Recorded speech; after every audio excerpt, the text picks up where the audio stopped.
It was rough for a while, but I got through it. And you're stronger. These tears are not showing strength, but Well, also I'm tears amazed aren't your weakness mascara either. isn't running. Thank God. I was so worried about that. Hello. Hi. How are you?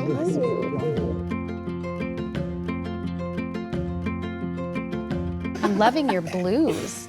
The Well, two we're of you are kind so of- well Well, coordinated. look at this, the blue here. We and tried the a blue little gray. bit. We did, just for you guys. I had so much shakiness in my identity growing up that by the time I was able to come out, it felt like, oh. Was there acceptance? At first, no. I think there was a little bit of denial on everyone's part, especially because I'm bisexual, so I was dating men still at the same time. So they were like, oh, she'll still end up with a man. It'll be fine. I always had that feeling of just being, sort of like a second-class citizen in my own family.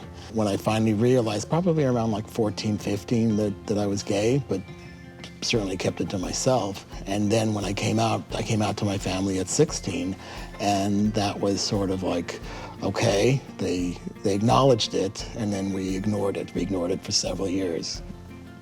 But here I am. I always felt a little bit different. I later came to realize that the reason I was feeling that way was because I wasn't really like everybody else there at all.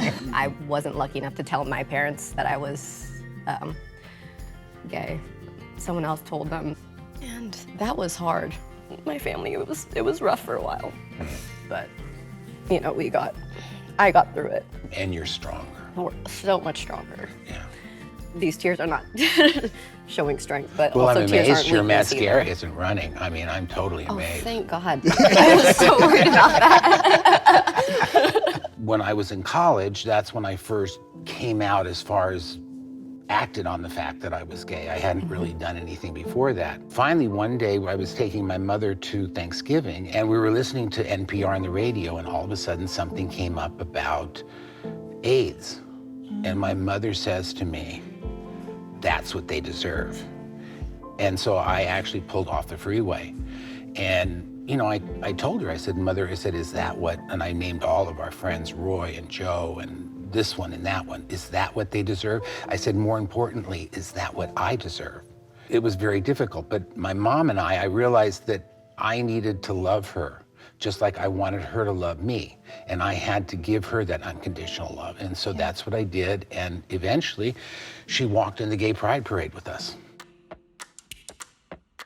Isabel remembers the very first time that we met. I remember the first time I saw her. I was working at a restaurant. I guess it was her first day or a day of training, and she just kind of walks through the door. I was just like, this really beautiful girl she's just coming up here, smiling. I remember this big-eyed girl coming up to me with all these dimples. Look at those dimples. How can you have them too, you get it. How can you not? I remember sitting across the table from her, just looking at her like, oh no, I think this is more than just a friend. At this point, have you not had a relationship prior to that? Tori's my Your first. first most things. And she decided to say, like, you know what? I'll take you on a first date. And I went to reach for the drink menu, and then she goes and she reaches across and tries to, and takes my hand. I thought she was And- holding my hand. I thought she was like, we were on a date. I was like, oh, I'm just kidding. And she was like, I am so sorry. I think I ended up holding your hand simply out of pity after that. Was the transition easy for you, living together for the first time? Yes and no. Who controls the remote for the TV? Ooh, probably me, Yeah. more than you. Barry controls the remote. Okay. Which for two men is a difficult thing. Because in the Bible it says the man controls the remote. It's interesting though, because I think that we have found that in this relationship, we are able to kind of set aside gender expectations that have been placed on us previously. That's such a good point. Okay, how did we meet?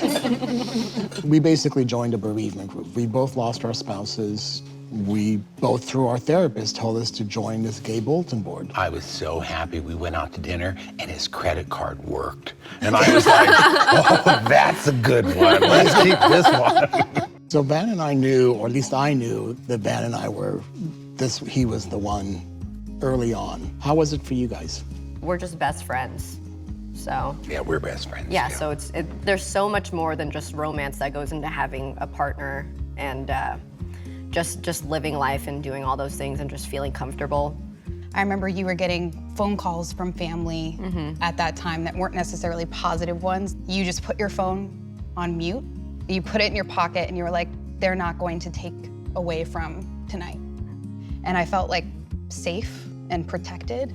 And I think that was when I first like knew it would be okay if I let myself love you. That's so sweet. That's baby. beautiful. I love you. I love that. Very emotional. No, I tell you, you got me crying too. So we have 3 wedding rings, and to signify 3 of our marriages. So the first one was the March on Washington. The second one was we got married up in San Francisco by Mayor Willie Brown. He invited 180 couples from California to get married. We were couple 180. It was a protest. It was a protest marriage. It wasn't legal. And then the third one was when we got legally married in 2008. To me, that was something we gave a gift by doing all those protest marriages and doing all that. We've given a gift to this generation. Knocking on people's doors. I mean, we canvassed our neighborhoods, and we'd go to our neighbors and we would, say, you know us. Why are you voting against us? Why would you do that? I'm so grateful to you for doing those things and for being willing to step out specifically into the community and to go speak to your neighbors one by one. And that's all that we can do to change the world around us. What advice would you give to a young queer person who is struggling with their identity? Reach out to your community. There's so much support out there. Old, young, gay, lesbian, it's our commonality is the word community. Yeah, don't isolate yourself. Yes. I think that's when you isolate yourself, that's when your mind is open to its darkest thoughts because it gets better.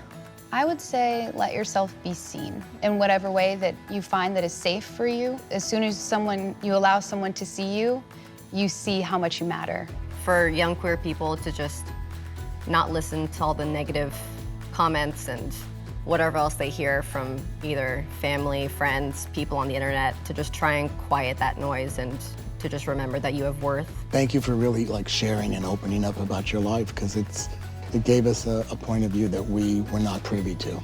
The commonality that I pick up from all 4 of us is this is something we've been waiting for all of our lives. And we finally found it. It brings tears to my eyes because it's such a raw emotion, to have that immense love for one person on this planet. It's just beautiful.